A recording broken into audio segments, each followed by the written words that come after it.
Hello and welcome to Exact IAS. Exact IAS की prelims specific series में आप सबका स्वागत है।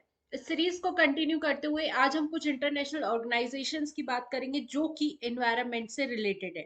ठीक है, फर्स्ट है हमारी international big cat alliance. India ने फॉर्मली ऑफिशियली इस treaty based inter governmental organisation को as a international legal entity का डेजिग्नेशन दिया है, जिसका हेडक्वार्टर इंडिया में ही सिचुएटेड है। ठीक है, 2023 में प्रोजेक्ट टाइगर को जब 50 इयर्स हो गए थे, दैट मींस 50th एनिवर्सरी पे प्राइम मिनिस्टर नरेंद्र मोदी जी ने इंटरनेशनल बिग कैट अलायंस को बनाने की बात की थी। ठीक है, इसका जो established it was established through the national tiger conservation authority, जो कि 2006 में बनाई गई थी। वाइल्ड लाइफ प्रोटेक्शन एक्ट के तहत it is a statutory body जो कि प्रोजेक्ट टाइगर के इम्प्लीमेंटेशन को ध्यान देती है under the ministry of environment, forest and climate change. ठीक है, एक तरह से जो ये आईबीसीए है, ये ग्लोबल प्लेटफॉर्म है। जो भी कंट्रीज है जहां पर बिग कैट्स हमें देखने को मिलती है, उन सबका कंजर्वेशन कैसे करना है, फंड कैसे शेयर करना है, और इन सारी चीजों को ग्लोबली शेयरिंग शेयरिंग के लिए इस तरह का अलायंस बनाया गया है। ठीक है, इस इंटरनेशनल बिग कैट अलायंस के थ्रू हमारी जो बिग कैट की 7 कैटेगरीज है, that is tiger, lion, leopard, snow leopard, cheetah, jaguar and puma, इन 7 कैटेगरी की बिग कैट्स को कंजर्व करने की बात की जाएगी। ठीक है, ये इस अलायंस की ये अलायंस जो है ये हर एक मेंबर के लिए ओपन है, यूनाइटेड नेशंस के मेंबर के लिए। चाहे कंट्री में बिग कैट्स मिलते हैं चाहे नहीं मिलते हैं, but still any country can join this alliance. ठीक है, और अभी क्या हो रहा है, habitat loss, poaching, climate change, human wild life conflict, इन सब चीजों की वजह से बिग कैट्स को थ्रेट्स हो रहे हैं। इन सबको कैसे कवर अप करना है, इनका क्या सॉल्यूशन होना चाहिए, इन सब चीजों पर ये अलायंस ध्यान देगी। ठीक है, और देखो, अभी जो यूपीएससी का पेपर हुआ था उसमें ना हमने एक क्वेश्चन देखा था regarding the gestation period of elephant. कोई बड़ी बात नहीं है कि अगर हमसे यूपीएससी इनमें से किसी का गेस्टेशन पीरियड पूछ ले। ठीक है, तो हम कुछ इंपॉर्टेंट स्पीसीज का देख लेते हैं। जैसे पहला टाइगर, टाइगर का अगर गेस्टेशन पीरियड देखोगे तो इट इज 95 टू 110 डेज।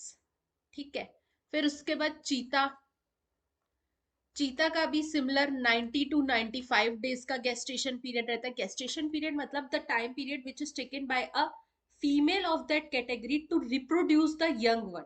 ठीक है, लेपर्ड की बात करूं अगर मैं, लेपर्ड टेक 90 टू 105 डेज। फिर लॉयन की अगर मैं बात करूं, it take 100 to 105 days. Snow leopard की बात करूं तो इट टेक 90 टू 105 डेज। देखो, अप्रोक्सीमेटली 3 मंथ्स टू, मतलब 3 महीने और कुछ दिनों का गेस्टेशन पीरियड रहता है। रफली रफली ये चीज याद रखना। अगर ऐसा कुछ स्टेटमेंट बन रहा है तो you will be able to eliminate और गो विद द ऑप्शन। ठीक है, तो एग्जैक्ट ये फिगर्स मत याद रखना, थोड़ा सा याद रखना कि लॉयन का गेस्टेशन पीरियड ज्यादा रहता है, 100 टू 105 डेज। बाकी सबका समथिंग 90 95 ऐसे इस बीच ही घूमता रहता है। ठीक है, चलो, next next thing is UNESCO डेजिग्नेट्स 11 new biosphere reserves. UNESCO ने 11 कंट्रीज में नए 11 बायोस्फीयर रिजर्व्स को डेजिग्नेट किया है। इनमें से एक भी भारत का नहीं है, बट ये इंस्टीट्यूट, ये चीज न्यूज में रही इसलिए हम इसको कनेक्ट करके समझेंगे इंडिया के व्यू पॉइंट से। बायोस्फीयर रिजर्व क्या रहता है, एक ना किसी भी प्रोटेक्टेड रीजन को इंटरनेशनली डेजिग्नेट करना, वहाँ का कंजर्वेशन करना, वहाँ पे scientific research, education, protection, conservation, इन सारी एक्टिविटीज को प्रमोट करने के लिए किसी भी लोकेशन को आप बायोस्फीयर रिजर्व बना सकते हो। बायोस्फीयर रिजर्व तीन एरियाज में तीन एरियाज में तीन एरियाज में पार्ट वाइज बनाया जाता है, कोर, बफर और फिर बाहर का एरिया। ठीक है, होता क्या है कि कोर एरियाज में किसी भी तरह की ह्यूमन एक्टिविटी नहीं अलाउ की जाती है। बफर एरियाज में कुछ लिमिटेड रिसर्च वर्क्स हो गए, टूरिज्म वगैरह, घूमना फिरना, ये सब अलाउ किया जाता है, बट स्टिल वहां पर भी ट्रीज को कट करना और एनिमल्स को ग्रेस करने के लिए ये सारी चीजें नहीं अलाउ की जाती हैं, ठीक है। Then important thing, site must contain, आखिर क्राइटेरिया क्या है, अगर हमें कोई बायोस्फीयर रिजर्व बनाना है तो उसके लिए क्राइटेरिया क्या है? Must contain a protected and minimally disturbed core area, जहां पर आप नेचुरल कंजर्वेशन कर सको, यहाँ जहां पर हर ट्रॉपिक लेवल की स्पीसीज के लिए एक एरिया हो, वहां पे उनको उनकी पॉपुलेशन को सस्टेन करने के लिए रिसोर्सेज अवेलेबल हो, ठीक है।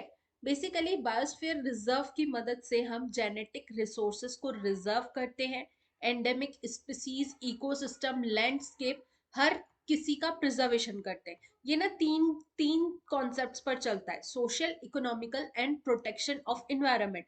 मतलब कि एक तरह से इकोनॉमिकल एंड सोशल ग्रोथ भी होती रहे, एज वेल एज एनवायरनमेंट का भी प्रोटेक्शन हो। इस कॉन्सेप्ट के बेसिस पर यूनेस्को बायोस्फीयर रिजर्व्स बनाती है। अगर इंडिया की बात करूं तो इंडिया की गवर्नमेंट ने 1986 से बायोस्फीयर रिजर्व स्कीम लॉन्च की थी।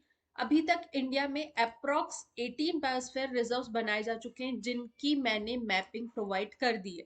You can see here and learn कर सकते हो, क्योंकि यहाँ से भी ऑब्वियसली क्वेश्चन पूछा जा सकता है, ठीक है। So this was all about this series. इस तरह से टॉपिक्स की इन डेप्थ एनालिसिस के लिए, समझने के लिए ज्वाइन करो एग्जैक्ट आईएएस। हमारे इंस्टाग्राम चैनल, यूट्यूब, टेलीग्राम, हर कहीं ज्वाइन हो जाओ। जितनी जल्दी जल्दी हमारी सीरीज आएंगी उतनी जल्दी जल्दी आपके टॉपिक्स कवर हो जाएंगे, और यहाँ से 5-6 क्वेश्चन भी बनते हैं अगर प्रीलिम्स में, दैट इज वेरी मच। ठीक है, मिलते हैं अगली सीरीज में। Thank you so much.